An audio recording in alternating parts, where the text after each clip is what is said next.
पौष माह कथा अध्याय 8 विष्णु महापुराण 8वां अध्याय। जमदग्नि मृत व्यक्ति के समान धड़ाम से नीचे गिर पड़े। रेणुका देवी अपने पति के शरीर पर पछाड़ खाकर रोने लगी। उसी समय परशुराम वन से आश्रम लौटे और इस घटना का समाचार सुनकर क्रोध से पागल हो उठे और अपना परशु चमकाते हुए महिष्मती नगर की ओर चल पड़े। इसी बीच महर्षि भृगु घूमते हुए जमदग्नि के आश्रम में आए। उन्होंने रेणुका देवी को दिलासा दिलाया और योग बल से मरते हुए जमदग्नि ऋषि को फिर से जीवित कर दिया। उधर महिष्मती नगर में सैनिक धेनु को निर्दयतापूर्वक पीट रहे थे, क्योंकि उनकी इच्छा के अनुसार अब वह वस्तुएं नहीं दे रही थी। तभी प्रलय लाने वाले रुद्र के समान परशुराम वहां पहुंच गए और सैनिक भय से तितर बितर हो गए। धेनु की पीठ पर हाथ रखकर उन्होंने उसे प्यार किया और निर्भय होकर आश्रम में लौट जाने को कहा। धेनु आश्रम की ओर भाग पड़ी। इसके बाद परशुराम राजा के महल के पास पहुंचकर उसे ललकारने लगे। कार्तवीर्य ने पहले समझा कि परशुराम कोई साधारण मुनि कुमार होगा, किंतु जब उनकी वीरता के बारे में मालूम हुआ तो वह अपने हजारों हाथों से परशुराम पर टूट पड़ा। परशुराम ने कार्तवीर्य अर्जुन के सारे अस्त्र शस्त्र खंडित कर दिए, उसके 1000 हाथों की शाखाओं की तरह काट डाला और कार्तवीर्य बेजान धड़ से समान पृथ्वी पर गिर पड़ा। उस समय उसे स्मरण हुआ कि वह तो चक्र पुरुष है और शापवश उसने यह जन्म धारण किया है, और परशुराम को विष्णु का रूप मन ही मन उन्हें प्रणाम किया और सुदर्शन चक्र में विलीन हो गया। परशुराम अब अपने आश्रम को लौट आए और पिता को जीवित पाकर उन्हें कार्तवीर्य की मृत्यु का समाचार सुनाया। यह सुनकर उनके पिता जमदग्नि ऋषि बोले, तुमने जो काम किया है वह मानवों के लिए उचित नहीं है। इसके प्रायश्चित के रूप में तुम्हें तप करना होगा। पिताजी, राजा जब अपने कर्तव्य को भूलकर पाप करने लगता है तब उसे दंड देने का अधिकार सबको है।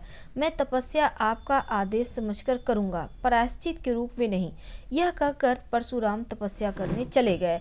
इधर कार्तवीर्य के 1000 पुत्र है क्षत्रियों को संगठित करके जमदग्नि ऋषि के आश्रम पर टूट पड़े। उस समय जमदग्नि समाधि में लीन थे। सैनिकों ने ऋषि का सिर काट कर दूर फेंक दिया और रेणुका देवी ने पहले रक्षा के लिए परशुराम को 21 बार पुकारा और फिर छाती पीटती हुई अपने पति के धड़ पर गिरकर बिलख बिलख कर रोने लगी। जमदग्नि का सिर लुढ़कते लुढ़कते कुछ दूर जाकर 2 शिलाओं के बीच अटक गया। क्षत्रियों ने आश्रम में आग लगा दी और आग की इन लपटों में रेणुका देवी अपने पति के धड़ के साथ जलकर भस्म हो गई। उधर परशुराम जंगल में तप कर रहे थे। अचानक उनके कानों में अपनी माता की पुकार 21 बार गूंज उठी। इसे अशुभ संकेत समझकर वे एक ही छलांग में आश्रम को लौट आए। उस समय आश्रम धू धू कर जल रहा था।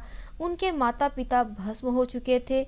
है क्षत्रिय आश्रम वासियों तथा ग्रामीणों को क्रूरता पूर्वक लूट मार कर रहे थे। यह सब देखकर परशुराम की आंखों में प्रलय की लपटें उठने लगे। उन्होंने शिवजी का ध्यान करके अपने परशु को हाथ में लिया और उन क्षत्रियों को कटीली झाड़ियों की तरह काटने लगा। इसके बाद शिलाओं के बीच फंसे अपने पिता के सिर को छाती से लगाकर परशुराम बोले, मेरे हृदय की ज्वाला से मेरे आंसू सूख गए हैं। मैं क्षत्रियों के रक्त से आपका तर्पण करूंगा और उनके रक्त में आपका सिर डुबोकर आपकी अंत्येष्टि क्रिया करूंगा। ऐसा कहकर परशुराम एक ऊंची शिला पर चढ़ गए और उन्होंने परशु को ऊपर उठाकर गरजते हुए 21 बार प्रतिज्ञा की, मैं इस परशु से पृथ्वी पर के सभी क्षत्रियों का अंत कर डालूंगा। उनकी भयंकर ध्वनि से दिशाएं गूंज उठी।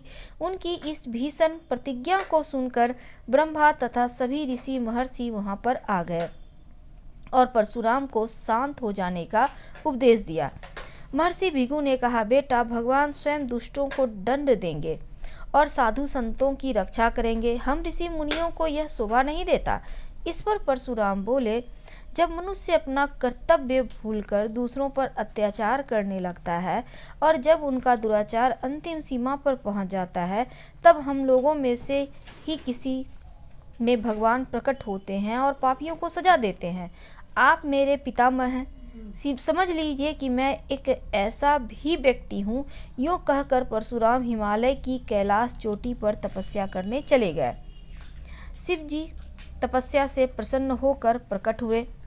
इस पर परशुराम बोले कि शिव जी की आज्ञा के बिना चींटी तक नहीं काटती। आप तो लय पुरुष हैं, सब कुछ जानते हैं, इसलिए आपको कुछ कहने की आवश्यकता नहीं है। आप मेरी प्रतिज्ञा जानते हैं, कृपया उसे पूर्ण करने के लिए आवश्यक बल दीजिए। शिव जी परशुराम को अनेक अस्त्र शस्त्र के साथ एक दिव्यास्त्र देते हुए कहे कि यह तुम्हारे नाम पर संसार में भार्गवास्त्र के नाम से प्रसिद्ध होगा। तुम विशेष कारण से मानव देह में जन्म लेने वाले अवतार पुरुष हो। जाओ, तुम्हारे कार्य में कोई बाधा नहीं आएगी। इसके बाद परशुराम गोलोक में कृष्ण के रूप में रहने वाले विष्णु के पास गए। कृष्ण ने उन्हें कृष्ण कवच के साथ अपनी शक्ति भरकर एक दिव्य धनुष भी दिया और कहा कि राम अवतार में यह धनुष तुमसे वापस ले लूँगा।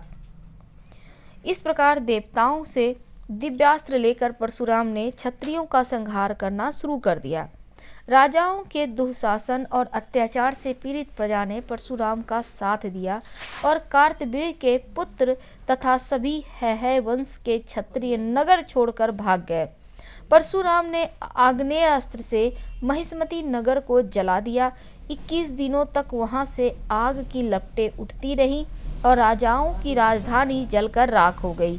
कार्तवीर्य के हजारों बेटों ने तथा अन्य क्षत्रियों ने देश के सभी राजाओं का संगठन कर परशुराम का सामना किया, लेकिन परशुराम ने बलि के पशुओं के समान सबके सिर उड़ा दिए। फिर उनके रक्त से 5 कुंडों को भरकर उनमें अपने पिता जमदग्नि के सिर को नहलाया। इस प्रकार परशुराम ने अपने पिता का तर्पण कर उनका अंतिम संस्कार पूरा किया। जहाँ परशुराम ने रक्त के 5 कुंड बनाए थे, उस स्थान का नाम समंत पंचक था। बाद में वही स्थान कुरुक्षेत्र के रूप में प्रसिद्ध हुआ। पिता का श्राद्ध करने के बाद परशुराम पुनः क्षत्रियों का संहार करने निकल पड़े। ढूंढ कर जहां भी वे मिले सबको मार डाला। क्षत्रिय माताओं ने अपने शिशुओं को ब्राह्मणों के घरों में छिपा दिया और आत्मरक्षा के लिए स्वयं भी ब्राह्मणियों का वेश धारण किया। ब्राह्मण परिवारों की शरण में रखे गए क्षत्रियों ने बड़े होकर फिर से अपने राज्यों का विस्तार किया, किंतु परशुराम ने फिर सारे देश में ढूंढ कर उन्हें मार डाला। इस प्रकार उन्होंने 21 बार क्षत्रियों को निर्मूल कर दिया और अंत में प्रतिज्ञा पूरी कर अपने अधीन की सारी धरती कश्यप को दान में दे दी। फिर स्वयं दक्षिण समुद्र में स्थित महेंद्र पर्वत पर तपस्या करने चले गए। जिन क्षत्रिय बालकों को ब्राह्मण परिवार तथा आश्रमों में छिपा कर रख दिया गया था, कश्यप ने परशुराम से प्राप्त भूमि उनमें फिर से बांट दी। इस प्रकार क्षत्रियों के राज्य पुनः स्थापित हो गए। राजा इक्ष्वाकु के वंश में राजा रघु उत्पन्न हुए। राजा रघु इतने प्रतापी और यशस्वी हुए कि उनके नाम पर ही इनका वंश विख्यात हो गया। इसी रघुवंश में बहुत समय बाद विष्णु ने राजा दशरथ के सबसे बड़े पुत्र राम के रूप में अवतार लिया।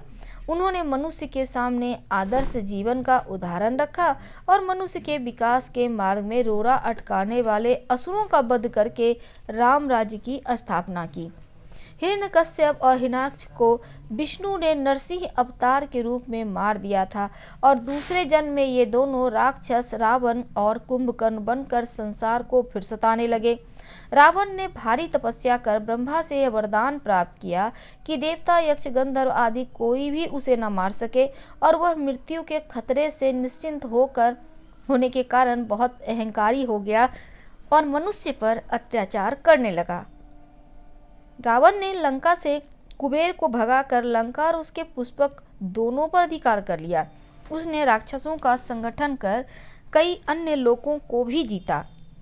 रावण के 10 सिर थे, इसीलिए यह दशानन या 10 कंठ के नाम से पुकारा जाता था। एक बार अपनी 20 भुजाओं के बल पर घमंड होने के कारण उसने कैलाश पर आक्रमण कर दिया और इस पर शिवजी ने अपने पांव के अंगूठे से उसे दबा दिया।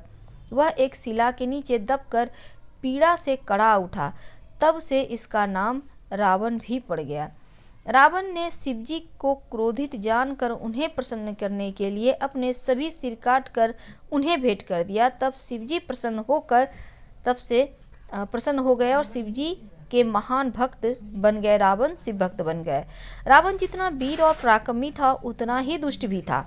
नारियों का अपहरण कर उन्हें बंदी बनाना एक नियम सा हो गया था। इस पाप के कारण उसे यह शाप मिला कि यदि वह किसी पर नारी के साथ अगर जबरदस्ती उनके साथ विवाह करेगा तो उसके 10 सिर फटकर 10 टुकड़े हो जाएंगे।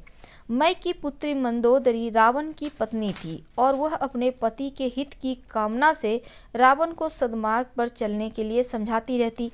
उनका भाई विभीषण भी उन्हें पाप कर्म से हटाने का प्रयास करता, किंतु रावण किसी की परवाह नहीं करता और दुष्टाचार से बाज भी नहीं आता।